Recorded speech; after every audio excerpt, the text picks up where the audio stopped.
میرے رسول پاک علیہ وسلم نے فرمایا بندہ اللہ کے سب سے قریب اس وقت ہوتا ہے جب وہ سجدے کی حالت میں ہوتا ہے۔ کس کے قریب ہوتا ہے؟ اللہ کے سب سے قریب ہوتا ہے۔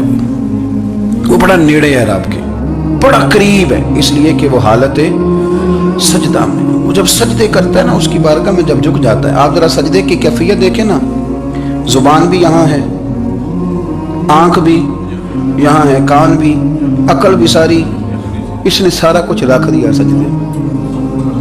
آپ وہ کبھی پیچھے جائیں تو دیہاتوں میں کہا جاتا تھا ناک سے نکیریں نکالو، بہت بڑی سزا ہوتی تھی نا، ناک سے نکیریں نکالو، بڑی سزا ہوتی تھی۔ تو اس نے کہا مالک مجھے کسی نے کہا نہیں، پر دیکھنا میں نے رکھ دی ساری عقل سجدے میں، اور رکھ کے کہا کیا سبحان ربی یا اللہ، اللہ میں پست ہوں تو اعلیٰ ہے، اللہ تو میرا رب ہے اور تو سب سے اعلیٰ۔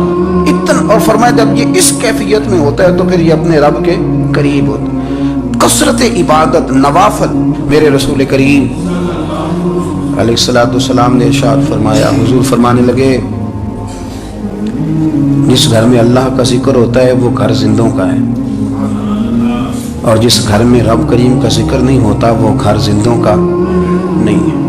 گھر نا ہم نا کتابوں میں پڑھتے ہیں کہ ایک بزرگ کہتے ہیں، حضرت فضیل بن ایاز کہتے ہیں کہ میں ایک گلی سے گزر رہا تھا تو گھر کے اندر کسی قاری صاحب نے قرآن کی آیت پڑھ دی، وَلِمَنْ خَافَ مَقَامَ رَبِّهِ جَنَّتَانِ، میں تو میرے کانوں سے ٹکرائی تو اللہ نے میری کایا ہی پلٹ دی، میں توبہ کر گیا۔ اب گھر کے اندر سے آواز آئے تو صحیح نہ تلاوت کی، پر اندر سے آواز آتی نہیں، یا ڈیک بجنے کی آواز آتی ہے، یا ٹی وی چلنے کی آواز آتی ہے، یا دھوم مچانے کی آواز آتی ہے۔ عبادت کا وہ جو خاص شوق تھا، وہ جو حسن تھا، وہ جو توانائی تھی، وہ جو بات تھی۔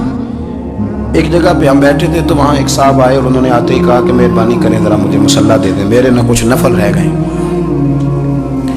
تو میں نے وضو کر لیا تو کوئی مصلی مل جائے، مصلی انہیں دے دیا گیا، وہ مصلی لے کے چلے گئے تو پیچھے ایک صاحب نے تبصرہ کیا، کہنے نے کتنا ریاکار بندہ ہے، لوگوں کو دکھا رہا ہے کہ میں نفل پڑھتا ہوں، ہے کو بات کرنے والی۔ میں نے اسے کہا، میں نے کہا تو مہربانی کرنا اس طرح کی ریاکاری تو بھی کر، پکڑ مصلی اور جہاں تو بھی تھوڑی ریاکاری کر کے آ، اٹھ ذرا شکر کر، کوئی یہ ریاکار بھی ملا ہے، کوئی نفل پڑھ کے ریاکاری کر رہا ہے اللہ کا۔ میں کہتا ہوں کو پڑھے تو صحیح نہیں، یہ کوئی دور ہے نفل پڑھنے کا؟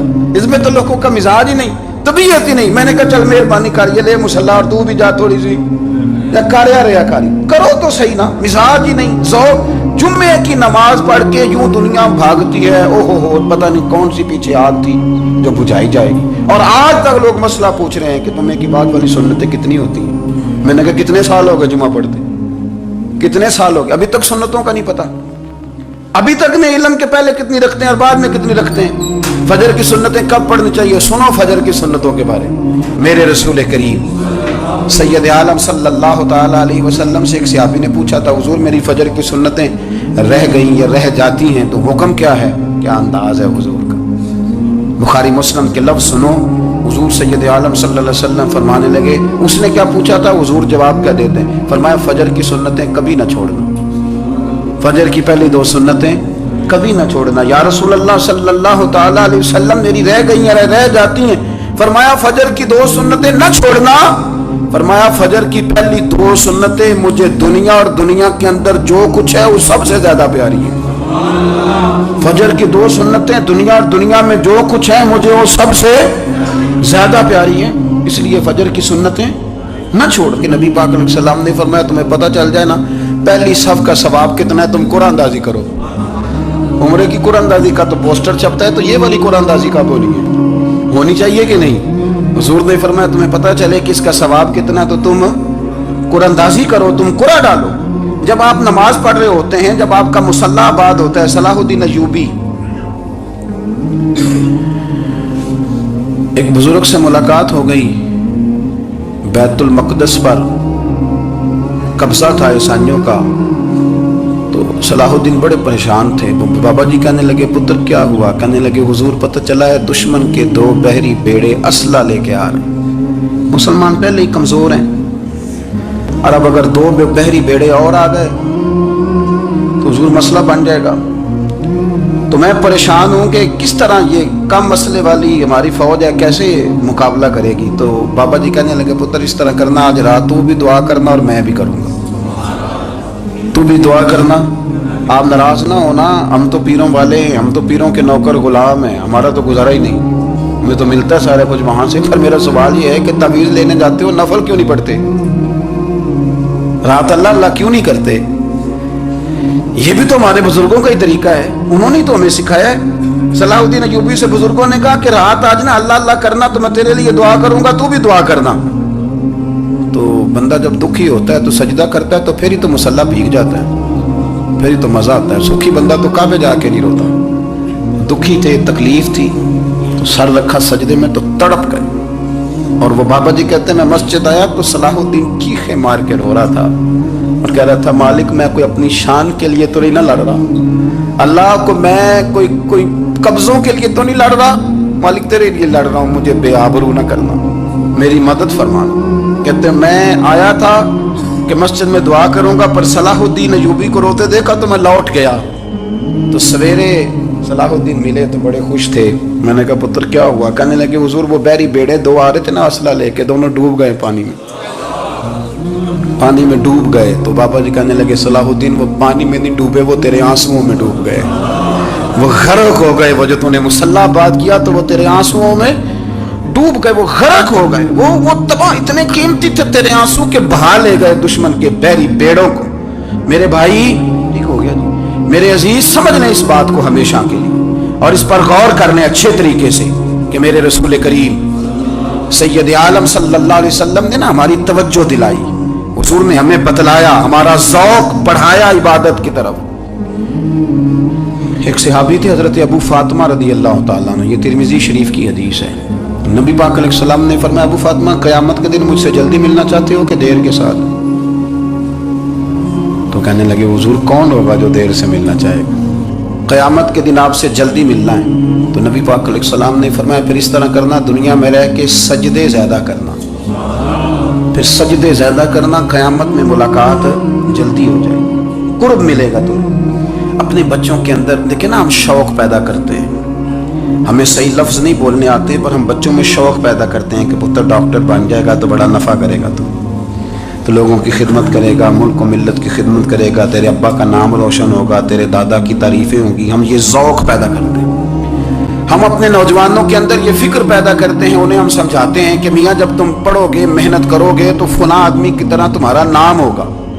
یہ جتنا ذوق ہم بچوں کے اندر ان چیزوں کا پیدا کرتے, ہمیں حکم ہے کسی طرح ہم ذوق پیدا کریں کہ پتر نماز پڑھے گا تو اللہ راضی ہو جائے گا, تو سجدہ کرے گا. دیکھیں نا میرے رسول کریم علیہ السلام نے فرمایا 7 سال کے بچے کو مسجد لے کے جاؤ, یعنی اسے شوق دلاؤ, اس کے اندر یہ خاصیت پیدا کرو کہ اس کا دل کرے مسجد میں جانے کو, اس کے اندر یہ خصوصیات لاؤ کہ وہ ہمارے ہاں نا ہر چیز کو پروموٹ کیا جا رہا ہے, ہر چیز کو یعنی سر سنگیت سکھانے کے لیے اکیڈمیاں بن گئی ہیں, ہر شے پروموٹ ہو رہی ہے, عبادت کا جذبہ کم ہوتا جا رہا ہے, اللہ کا ذوق ہمارے اندر نہیں رہا. اور اتنا مشکل ہم نے اپنے لیے بنا لیا ہے کہ وہ بندہ جو بڑی زبردست مذہبی گفتگو کر رہا تھا اور تگڑی بات کر رہا تھا, کیا بات ہے, لیکن نماز کے بارے میں کمزوری دکھا جاتا ہے, نوافل کے بارے میں وہ چپکے سے نکل جاتا ہے. امام احمد بن حنبل رحمۃ اللہ تعالی علیہ, مسند امام احمد بن حنبل 14 جلدوں میں ہے مارکیٹ میں, اور مجھے تو خیر پسند ہی پڑی ہے, میں نے تو کئی دفعہ پڑھی ہے. اور کیا بات ہے امام احمد بن حنبل کی, کیسے تگڑے قسم کے محدث تھے اور اللہ نے کتنا انہیں اعزاز عطا فرمایا ہوا ہے. یہ کوڑے بھی کھاتے تھے دین کی خاطر, سارا کرتا لہو سے باہر بھی جایا کرتا, بڑا اعزاز والا شخص تھے, بڑے اعزاز والے. حدیثیں جمع کرنا, حدیثیں لکھنا, حدیث پڑھانا, سارا دن رہتے تھے. کہہ سکتے تھے کہ میں کر تو رہا ہوں کام, اور حدیث بھی موجود ہے کہ عالم عابد سے افضل ہوتا ہے, پر اس کے باوجود امام احمد بن حنبل رحمۃ اللہ علیہ 300 نفل فرض نمازوں کے علاوہ پڑھا کرتے تھے, 300 نوافل روز پڑھا کرتے تھے. ان کے بیٹے نے کہا ابا جی مکان خریدنا ہے تو کچھ جگہ کہاں کر کے لوں, بہت ساری آبادیاں. تو فرمایا پتر وہاں لینا جہاں مسجد قریب ہو. میرے رسول کریم سید عالم صلی اللہ علیہ وسلم اتنا پسند کرتے مسجد کو, اتنا پسند کرتے نماز کو کہ رسول کریم صلی اللہ علیہ وسلم تہجد کی نماز بھی پڑھتے، پھر حضور فجر کی نماز بھی پڑھتے، نبی پاک وتر کو الگ کر کے پڑھتے، عشاء کے ساتھ نہیں پڑھتے۔ یہ تو ہم اس لیے اجازت دی ہمارے بزرگوں نے کہ بعد میں اٹھے گا کون علیحدہ وتر پڑھنے کے لیے، عشاء کے ساتھ پڑھ وتر پڑھتے، تہجد پڑھتے، فجر پڑھتے، اشراق پڑھتے، چاشت پڑھتے، پھر مغرب کی نماز کے بعد 6 رکعت اوابین پڑھتے، پھر رات کو صلاۃ اللیل پڑھتے۔ سیدہ عائشہ صدیقہ کہتی ہیں زمانہ سو جاتا اور میرے رسول مصلی بچھا کے کھڑے ہو جاتے، او یار کھیتی باڑی کر کے نہیں، محنت مزدوری کر کے نہیں۔ جناب عائشہ کہتی ہیں میں یہ بھی دیکھتی کہ حضور ایک آیت شروع کرتے تو ساری رات اسی کو پڑھتے، اور میری نظر جاتی تو قدم مبارک پہ ورم آ جاتا۔ یار نماز پڑھ پڑھ کے اتنی مشقت کر کے اتنی جد و جہد کر کے ورم آ گیا، یا رسول اللہ اتنی محنت کیوں کرتے ہو؟ فرمایا افلا اکون عبدا شکورا، کیا میں اپنے رب کا شکر گزار بندہ نہ بنوں؟ صحابہ کا ذوق عبادتوں کا، ریاضتوں کا، تلاوتوں کا، طبیعت ہے ان کی، وہ ایک دوسرے کو۔ حضرت مولا علی شیر خدا کرم اللہ تعالی وجہہ الکریم کے زمانے میں روم کے بادشاہ نے کہا یار یہ مسلمانوں کا پتہ تو کرو، یہ آخر کیوں اتنے زیادہ مجاہد ہیں۔ اس زمانے میں جاسوس بھیجنے کا مزاج تھا، اب تو جاسوس پکڑا جاتا ہے، اب تو جاسوس ہے، اور جاسوسی کا شوق ویسے آج بھی ہے۔